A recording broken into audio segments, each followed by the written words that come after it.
네, 날씨가 많이 더워지고 또 폭우도 자주 내리는데 여러분 건강 안전 주의하시기 바랍니다. 저를 한번 따라해 보세요. 내가 만난 예수님. 사마리아 수가성 여인이 예수님을 감격적으로 만났는데 우리도 그렇게 예수님 만나기를 원하고 또 그 예수님을 이웃에게 전하는 사람들이 될 수 있으면 좋겠습니다. 오늘 본문의 3절과 4절 말씀, 본문 3절 4절 유대를 떠나서 다시 갈릴리로 가실새 사마리아를 통과하여야 하겠는지라.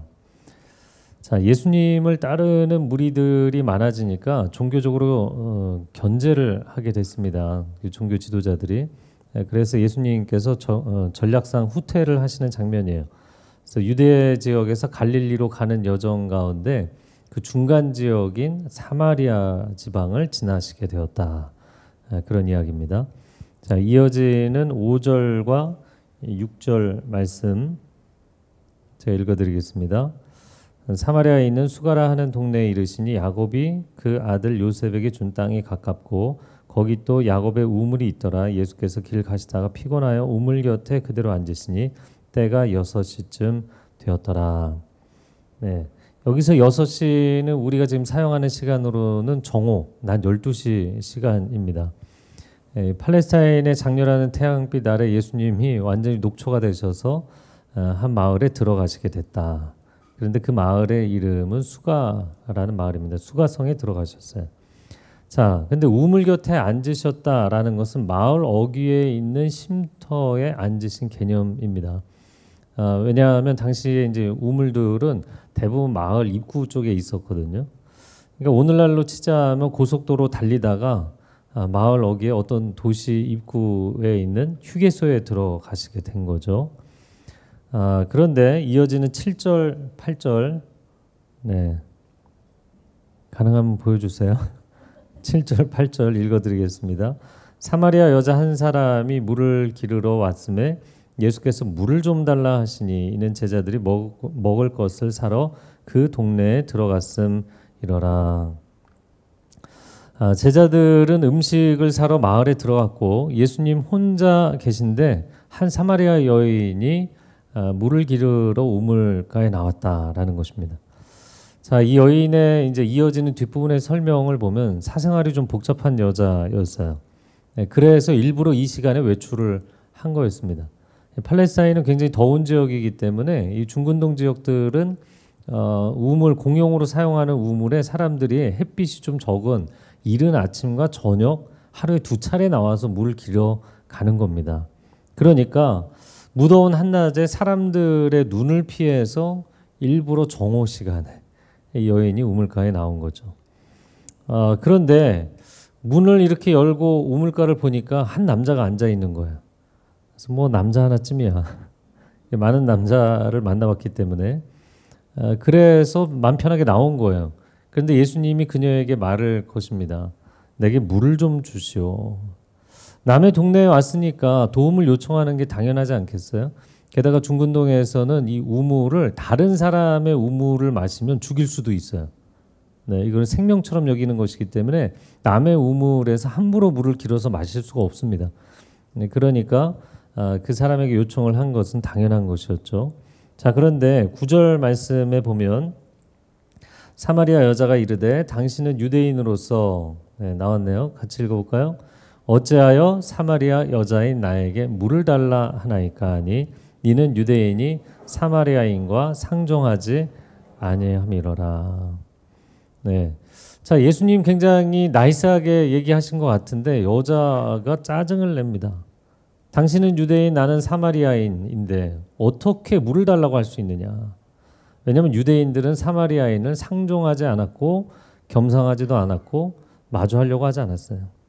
왜냐하면 사마리아 지방 사람들은 역사적으로 아수르의 통치를 받았는데 혼혈 정책을 써서 피를 더럽혔습니다.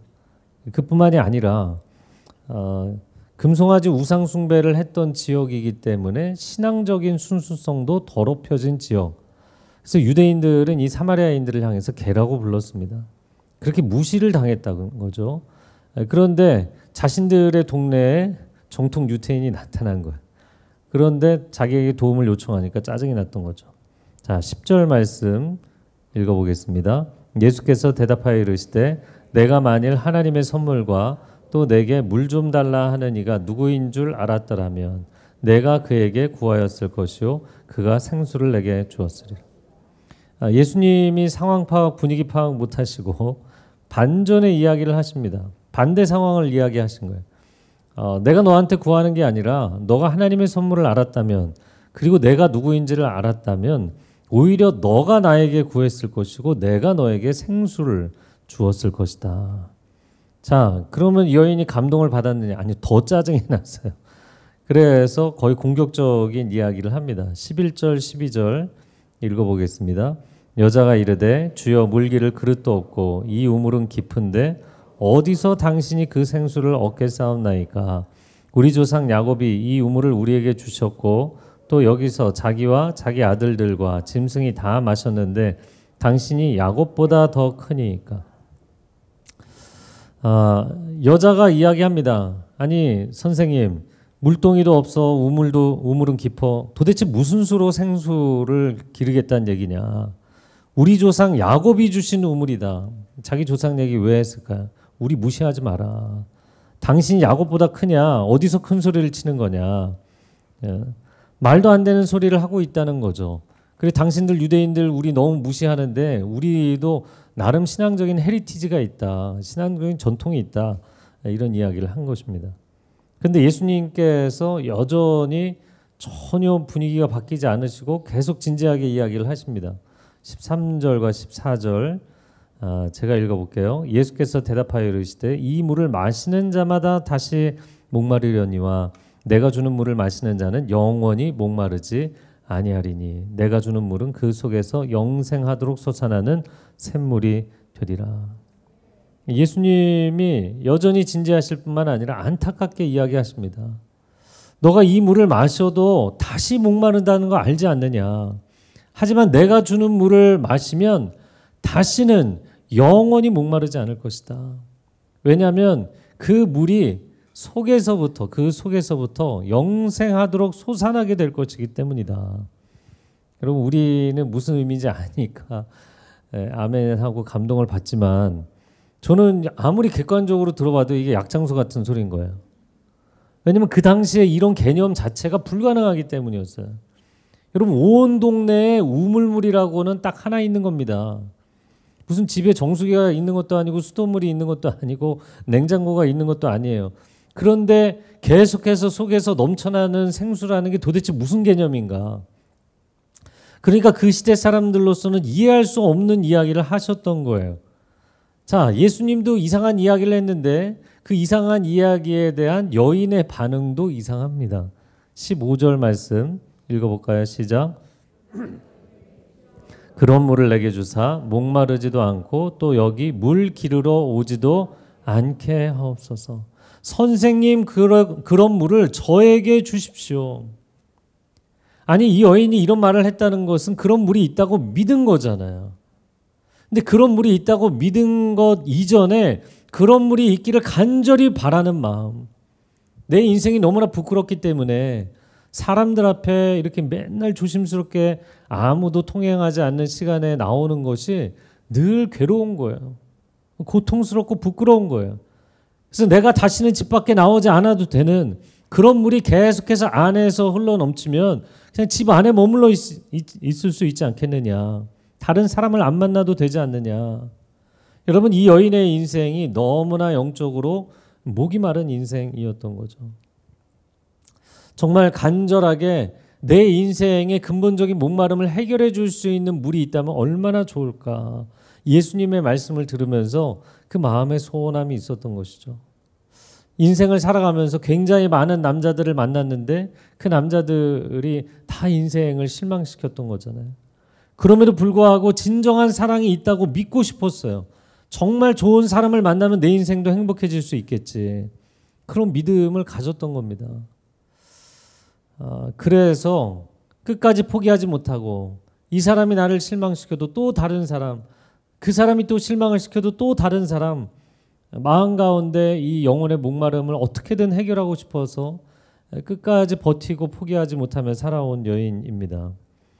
자, 이어지는 사실은 이 내용을 한 36절까지는 저희가 다 봐야 되는데 여러분 뭐 성경에 보실 수 있는 분들은 보시고요. 제가 구절은 보지 않고 그냥 이야기를 계속 해드리겠습니다. 예수님께서 제게로 그물을 주십시오. 이 여인에게 남편을 데려와라. 저는 남편이 없습니다. 그래, 남편이 없다는 네 말이 옳다. 5 남자 살았지만 지금 6번째 그 남자도 네 남편이 아니다. 남편이 아니라 그냥 동거인일 뿐이라는 거죠. 이 여자에게 남편이라는 존재는 희망 고문 같은 거였어요. 자신을 이 사람이 불행하게 만들 것을 알면서도 늘 또 남자를 찾는 거예요. 이 남자가 나를 행복하게 해줄까? 아니 저 사람이 행복하게 해줄까? 그런데 그 누군가가 옆에 있어도 여전히 외롭고 여전히 인생은 괴롭고 여전히 인생의 결핍의 문제는 해결되지 않는 거예요. 여러분 세상에 그 어떤 것이 우리의 영혼을 채워줄 수가 있습니까? 인생을 20년 30년 살아보면 사람이 정직하게 알게 되잖아요. 쾌락이라는 것도 한계가 있고 돈이라는 것도 한계가 있고 성공이나 명예가 내 영혼의 목마름을 채워주는데 한계가 있어요. 사람도 한계가 있어요. 심지어 여러분의 가족도, 여러분이 너무너무 사랑해서 결혼한 그 사람도, 여러분의 내면의 영혼의 그 밑바닥을 정말 우리의 고갈되어 있는 영혼의 그 공간을 채우는 데는 한계가 있어요. 목마름은 여전한 것이고, 그런데 우리가 살아있는 한 소망을 포기할 수 없으니까 그 소망을 붙잡다가 다시 절망으로 떨어지고 다시 소망을 붙잡고 올라갔다가 절망으로 떨어지는 그 소망과 절망의 롤러코스터를 계속 타는 거죠.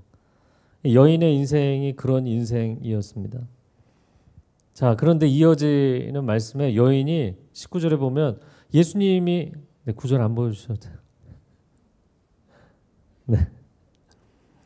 여인이 자신의 인생을 다 알고 있는 예수님에 대해서 너무 놀라면서 태도가 바뀝니다. 처음에는 예수님께 굉장히 까칠했잖아요. 당신 선지자이시군요. 어떻게 내 인생을 다 아느냐는 거죠. 그러더니 20절부터 그 놀라운 예배에 대한 질문을 쏟아내게 됩니다. 우리 조상들은 이 산에서 그리심산을 이야기하는 것이고요. 당신들 유대인들은 예루살렘에서 예배를 해야 된다고 하는데 어디서 예배를 드려야만 하나님 받으실 만한 예배를 드릴 수 있느냐. 여러분 완전히 도덕적으로 보면 사람들에게 지탄받는 인생을 살고 있는 여인이었잖아요. 유대인들이 무시하는 사마리아 지역에서도 얼굴을 들고 다닐 수 없는 한 여인의 인생입니다. 그런 여인이 예배에 대한 목마름, 예배에 대한 갈망을 가지고 있었다는 거예요. 어떻게 보면 이 여인도 알고 있었던 거죠. 세상의 것이 내 인생의 해답이 될 수 없다. 결국엔 내가 하나님 앞에 나아가 엎드려야만 해답이 있다는 것을 알았던 거예요. 내 인생의 궁극적인 해답은 예배에 있고 그 예배의 회복에 있다는 것을 알았던 것입니다. 하지만 자신의 인생이 너무나 무너져 있잖아요. 감히 어떻게 하나님 앞에 나아갈 수 있겠는가. 그러나 예수님은 이 여인에게 예배의 의미에 대해서 정확하게 말씀하십니다. 예배는 장소가 본질이 아니다. 어떤 방법이 본질이 아니다. 진정성을 갖고 하나님 앞에 나아가는 것이 본질이다. 그래서 요한복음 4장 24절 말씀 같이 읽어볼까요? 하나님은 영이시니 예배하는 자가 영과 진리로 예배할지니라. 정말 영적인 예배, 성령의 임재하신 가운데 진리의 주님 안에서 드리는 예배, 그 예배를 하나님 받으신다. 자, 그러면 이 여인이 갖고 있는 아무에게도 말할 수 없었던 자기의 내면 깊은 곳에 있는 그 예배에 대한 갈망, 예수님이 대답을 해주시면 긍정적으로 답을 했어야 되는데 25절에 이어지는 말씀에 보면 여자의 얼굴이 상당히 어두워졌던 것 같아요. 무슨 얘기를 하냐면 언젠가 메시아가 오시면 이 모든 걸 알려주시겠죠. 왜 갑자기 이런 초탈한 분위기의 이야기를 했는가? 그것은 내가 하나님 앞에 그런 예배를 드리고 싶습니다. 하나님 받으실 만한 예배를 드리고 싶습니다. 그러나 내가 지금 인생에 너무나 밑바닥에 떨어져 있기 때문에 내 인생이 언제 그런 예배의 자리로 나아갈 수 있겠습니까? 너무나 요원한 이야기인 거예요. 그래서 언젠가 메시아가 오시면 가능한 날이 오겠죠. 이렇게 체념을 하면서 한숨을 뱉으면서 한 이야기입니다. 그런데 예수님이 뭐라고 말씀을 하세요? 그 여인을 바라보시면서 너와 이야기를 하고 있는 내가 바로 그다. 내가 바로 메시아다. 여인이 너무나 충격을 받은 겁니다. 내가 너를 구원하러, 내가 너를 건지러 온 너의 구원자 그리스도 메시아다. 여자가 충격을 받았어요. 그래서 이어지는 28절에 30절에 보면 마을로 뛰쳐 들어갑니다. 여러분, 마을 사람들을 안 만나려고 일부러 그 시간에 나왔던 거잖아요. 그런데 마을로 뛰쳐 들어가서 사람들 문을 두드리면서 낮 12시에 사람들 돌아다니지 않거든요. 그런데 그 사람들 다 불러내서 이야기하는 거예요. 내가 만난 예수님을 보십시오. 이 예수님은 나의 과거를 다 말해주신 분입니다.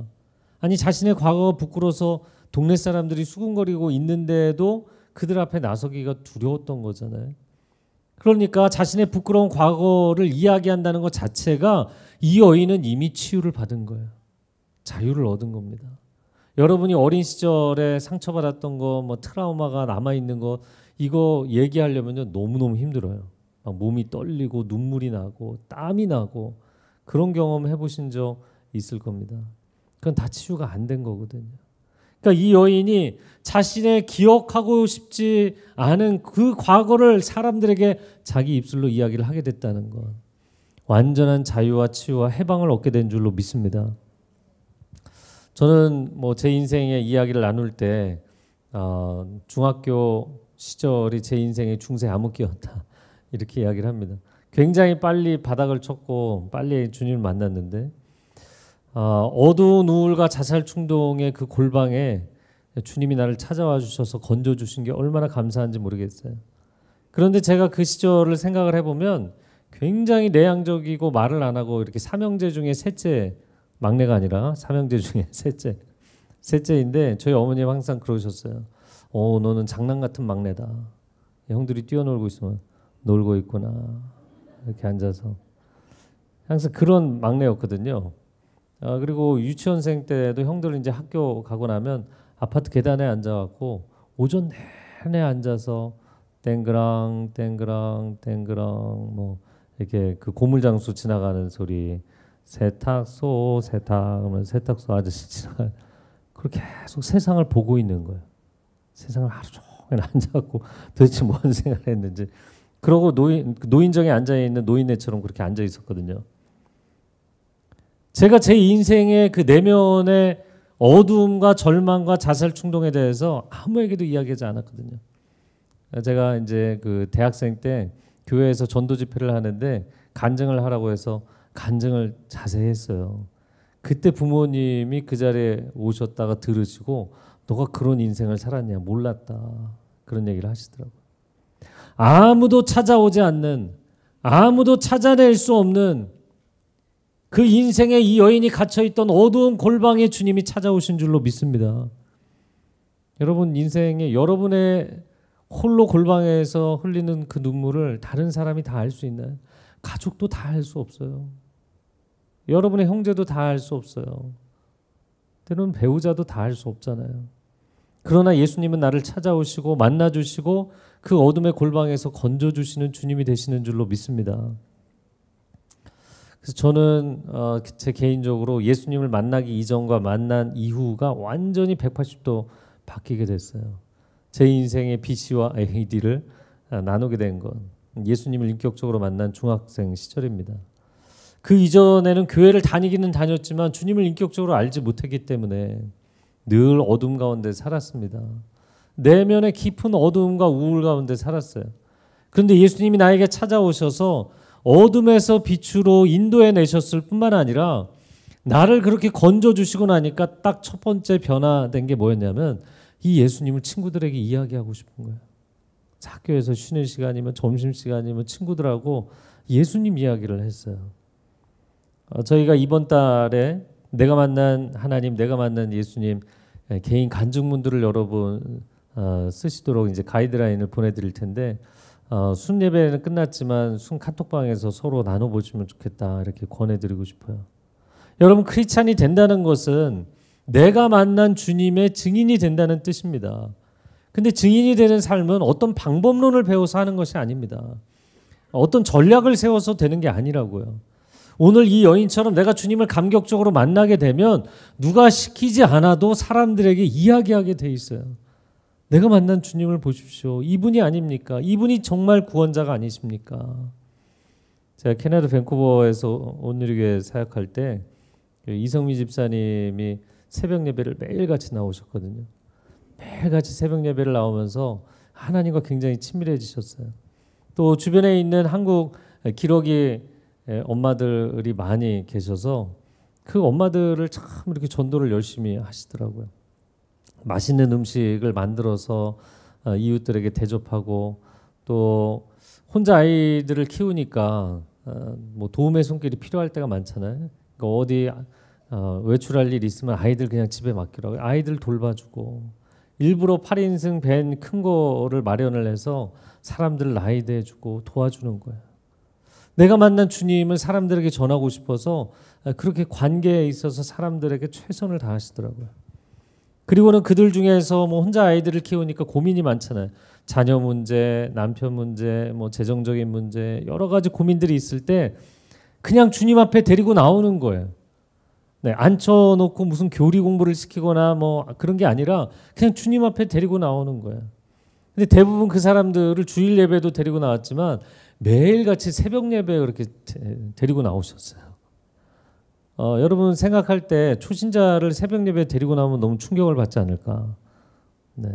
근데 충격을 받을 수 있겠지만 이분들이 자녀를 혼자 키우면서 어린 자녀들 앞에서 울 수도 없고 남편이 지금 한국에 있고 혼자 여기서 아이들을 키우면서 내가 약해지면 안 되잖아요. 내가 무너지면 안 되잖아요. 그러니까 울 수가 없는 거예요. 어딘가 통곡하고 이야기를 하고 싶은데 토로할 곳도 없는 거예요. 새벽에 나와서 하나님 앞에 통곡하면서 하나님을 뜨겁게 만난 분들을 굉장히 많이 봤어요. 여러분 인생에 하나님께서 참 위로자가 되시는 줄로 믿습니다. 여러분도 저도 사마리아 여인처럼 내가 만난 주님을 사람들에게 전할 수 있는 그런 삶이 되기를 축복합니다. 자, 이 여인의 인생에 대한 이야기를 하고 있는데요. 예수님을 만나서 인생이 치유되고 자유함을 얻게 되고 회복됐어요. 할렐루야잖아요. 그런데 제가 이 본문을 묵상할 때마다 참 안타까운 한 가지는 아직도 예수님이 물을 한 모금도 못 드셨다. 이게 무슨 얘기냐면 여인이 예수님과 그렇게 대화를 나누고 자기는 자유함을 얻었는데 물동이를 집어던지고 마을로 들어갔어요. 깨끗하게 좀 물을 한 그릇 떠서 드리고 갔으면 좋았을 텐데 너무 놀래갖고 물동이를 집어던지고 갔어요. 그 옆에서 지켜보던 제자들이 선생님 이제 뭘 좀 드셔야죠. 그랬더니 32절에 내게는 너희가 알지 못하는 양식이 있다. 그리고 이어지는 34절 한번 보겠습니다. 같이 읽어볼까요? 시작. 나의 양식은 나를 보내신 이의 뜻을 행하며 그의 일을 온전히 이루는 이것이니라. 여러분 예수님이 뭘 좀 드셔야죠. 그러는데 나는 먹을 게 따로 있어.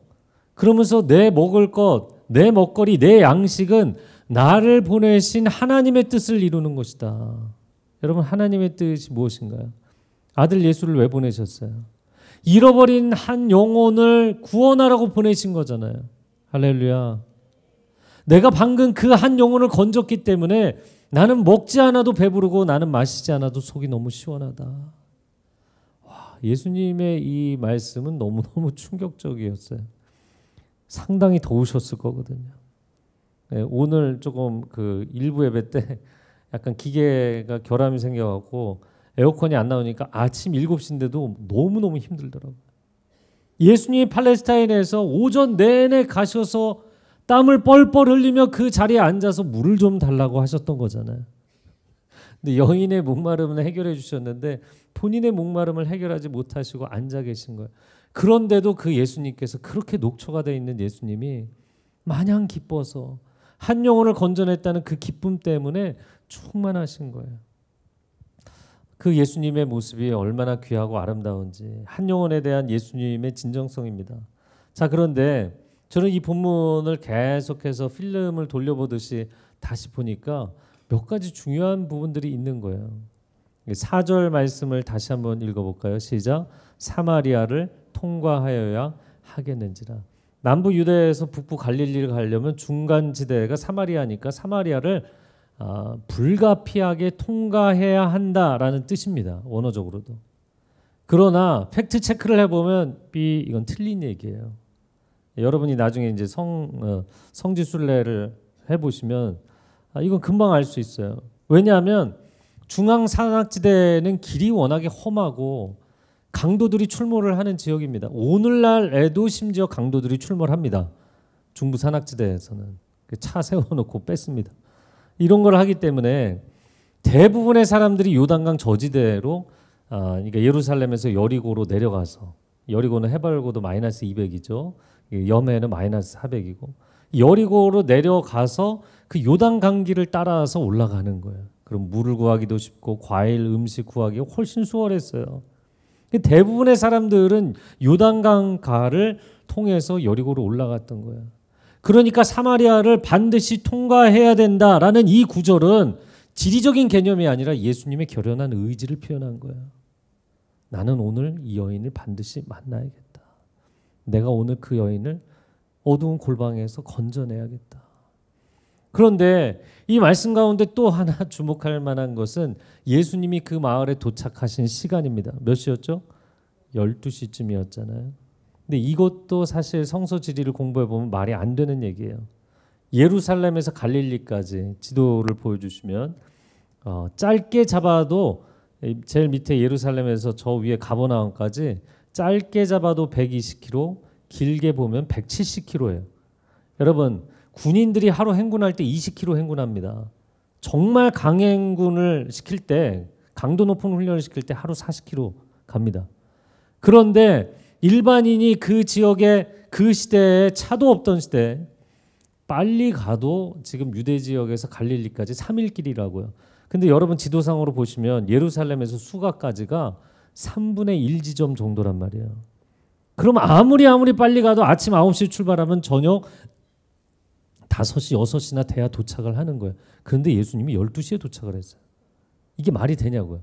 예수님이 그러면 공간 이동하셨나요? 순간 이동 그런 방식을 쓰신 게 아니잖아요. 반나절 만에 가셨다는 것은 제가 이렇게 묵상을 해보고 필름을 돌려보니까 새벽 3시, 4시 예, 제자들이 한참 곤히 잠들었는데 옆구리 치면서 깨우시는 거죠. 얘들아 가야 된다. 아니 오늘 뭐 유대 지역에서 갈릴리까지 이동하는 것밖에 안 남았는데 왜 그러시는 거야? 그러더니 뭐 보찜지게 하시더니 산을 날듯이 가시는 거예요. 도대체 오늘 예수님 왜 이러시냐? 베드로가 아마 굉장히 궁시렁거렸을 것 같아요. 근데 중간에 베델에도 실로에도 중간 휴게소 하나도 들르지 않고 다 거르고 계속 달려가시는 거예요. 왜 그러셨나요? 12시가 되면은 그녀가 문을 열고 나오잖아요. 그녀가 나오기 전에 거기에 도착해 계셨어야 되는 거예요. 오전 내내 땀을 뻘뻘 흘리며 그 산을 달리신 겁니다. 그리고는 11시 55분 47초 그 자리에 앉아갖고 제자들하고 이제 도착을 했잖아요. 그런데 또 한 가지 예수님이 신경을 쓰신 거 여인이 문을 열고 이렇게 딱 봤는데 만약에 장정이 10명 있어봐요. 그러면 다시 문 닫고 들어가잖아요. 그러니까 음식을 구하기 위해서 12명의 제자를 다 마을에 들여보냈다는 것도 희한한 액션이었습니다. 딱 2명 보내면 되는 것이었거든요. 사복음서에 보면 예수님이 이런 심부름은 2명을 보내셨어요. 그러니까 이 여인이 마음 편하게 우물가에 나올 수 있도록 모든 상황들을 준비를 하신 거예요. 그리고 땀을 뻘뻘 흘리시면서 녹초가 돼서 앉아서 그 여인을 맞이하신 겁니다. 할렐루야. 한 영혼을 건지시기 위한 예수님의 진정성이죠. 그 예수님의 진심이 보이는 거예요. 한 영혼을 살려내시기 위해서 그 험한 산길을 달려가신 주님, 그날 그 여인을 찾아가신 예수님의 발걸음이 우리를 만나주신 발걸음인 줄로 믿습니다. 예수님이 나를 얼마나 사랑하셨는지, 얼마나 긍휼히 여기시고 포기하지 않으셨는지 우리 삶 가운데 경험한 것이잖아요. 여러분 전도를 한다는 것은 어떤 방법론이나 지식의 문제가 아닙니다. 전도는 사랑이고 눈물입니다. 네, 머리로 할 수 있는 게 아니에요. 이건 가슴으로 하는 것입니다. 제가 학창 시절에 예수님 뜨겁게 만나고 나서 전도 열심히 했다고 했잖아요. 뭐 불교 신자에게도 가톨릭 다니는 친구에게도 또 뭐 신이 어디 있어? 내 눈에 보여주면 내가 믿지. 이런 친구들에게도 뭐 쉬는 시간마다 점심 시간마다 설득도 해보고 설명도 해보고 뭐 논쟁도 하고 그런데 이제 계속해서 대화를 하니까 저도 전도를 하는 이 방법이나 지식이 굉장히 계속 쌓여가더라고요. 그러면서 어느 순간부터 논리적으로 상대를 압도하는 거죠. 그러면 논리적으로 상대를 설득을 해내면 그 사람이 믿느냐? 안 믿더라고요. 설득을 당해서 기분 나빠갖고 더 안 믿더라고요. 그래서 전도를 기신자보다 초신자가 잘하는 이유가 있어요. 기신자는 내가 성경 알고 교리 좀 안다고 사람에게 이제 가르치려고 드는 거잖아요. 근데 초신자는 내가 그런 거 설명할 능력이 없어요. 그러나 단 한 가지 분명한 건 내가 만난 예수님이 얼마나 좋은 분인지, 내가 만난 하나님이 얼마나 좋은 분인지 그걸 이야기하는 거죠. 여러분, 건강한 성도는 전도를 해서 또 다른 성도를 낳고 건강한 교회는 개척을 해서 또 다른 교회를 낳는 것입니다. 한 영혼을 구원하는 것만큼 기쁘고 감격적인 일이 없다고 생각합니다. 저는 이제 변증에 대한 공부를 하기 시작하면서 무신론자들을 만나는 게 참 기대가 되고 늘 좋았는데요. 뭐 한 10여 년 전에는 이제 청년들 주로 무신론자를 많이 만났고, 또 한 5년 전부터는 중고등 학생들 무신론자 만나고, 또 작년에는 제가 초등학교 5학년짜리 무신론자 만났다 그랬잖아요. 근데 단 한 사람, 딱 한 사람 빼고 제가 설명했을 때 무신론을 다 그 자리에서 내려놨거든요. 근데 그 한 사람 굉장히 안타깝게 생각했지만 이성적으로 합리적으로는 받아들였는데 기분이 나빠서 끝까지 아니라고 그러더라고요. 근데 그분도 나중에 인생의 어려움을 겪으면서 하나님을 뜨겁게 만나서 돌아오게 됐어요. 할렐루야. 무신론을 그 자리에서 내려놓으면서 정말 하나님이 계시다면 그 하나님을 만나고 싶습니다. 그런 고백을 들을 때 제 마음 가운데 밀려오는 이 감동은 뭐라고 표현할 수가 없어요.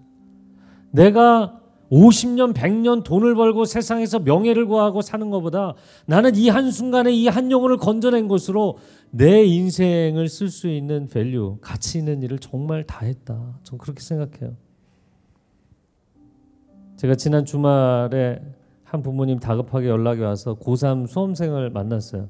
아니, 고3 수험생이 주중에 만나겠다고 해서 뭐 저도 일정이 많긴 했지만 아니, 저보다 더 바쁜 아이잖아요.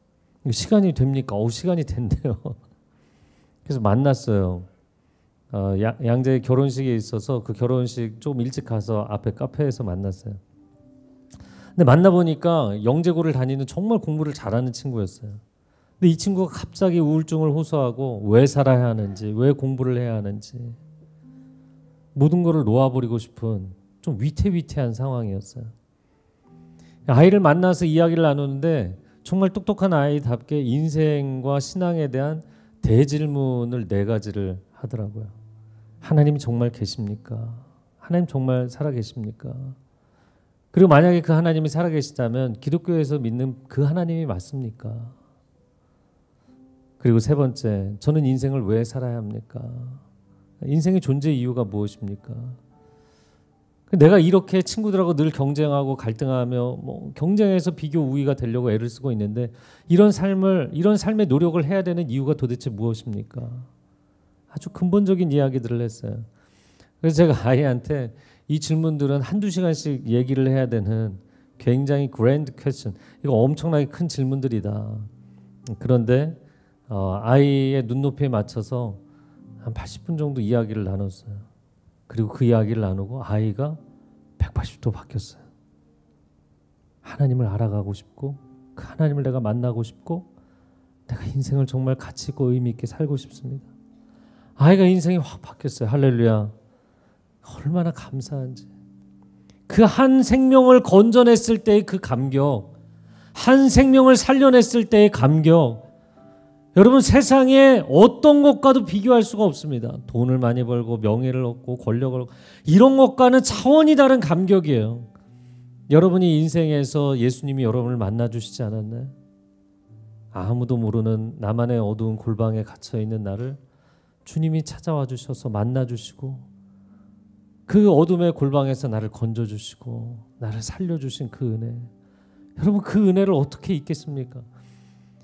일요일로 교회에 와서 우리가 예배드리면서 다시 뜨겁게 만난 그 예수님, 그 예수님을 전하는 건, 그 예수님의 증인되는 삶을 사는 것, 그것이 성도가, 이 교회가 나아가야 될 가장 중요한 방향이고 존재 이유라고 생각합니다.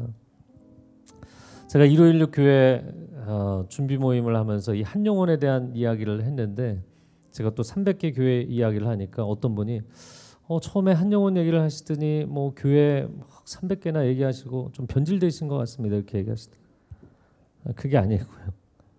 여러분, 교회의 존재 이유, 교회의 사명은 부흥이 아니라 한 영혼입니다. 결국에 부흥이라는 것이 규모를 넓히고 사람들의 숫자를 늘리는 개념으로 생각을 한다면 그건 굉장히 잘못된 거예요. 한 영혼에 대한 예수님의 진정성이 있는가? 내가 오늘 한 생명을 바쳐서 또 한 생명을 살려내는 그런 헌신의 삶을 사는 것이 전혀 아깝지 않고 가치 있고 가장 의미 있는 인생이라는 것을 알고 있는가? 그 한 영혼에 대한 예수님의 진정성이 우리 안에 들어올 수 있기를 축복합니다. 이 시간 함께 기도하겠습니다.